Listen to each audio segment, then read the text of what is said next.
Magtatatlong linggo na mula nung tumama ang super bagyo, pero hanggang ngayon, tumataas pa ang death toll.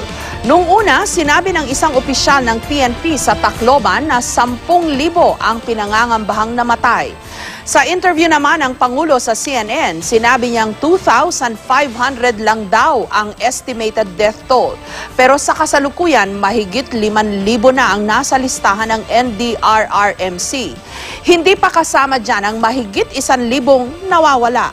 Sa Tacloban, 1 linggo mahigit ang inabot bago inalis ang mga bangkay sa tabi ng kalsada. Ang grupo ng forensic experts mula sa University of the Philippines, pinatigil daw ng gobyerno sa ginagawa nilang proseso para sa pagkilala sa mga nasawi. At ang NBI na ang namumuno sa disaster victim identification.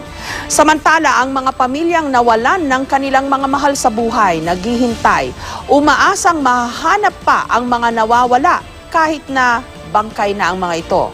Sana maging mabilis ang sistema ng paghahanap at pagkilala sa mga kababayan nating hindi nakaligtas sa trahedya. Bigyan natin ng katahimikan hindi lang ang mga pamilyang nagluluksa, kundi pati na rin ang mga buhay na inagaw ng delubyo.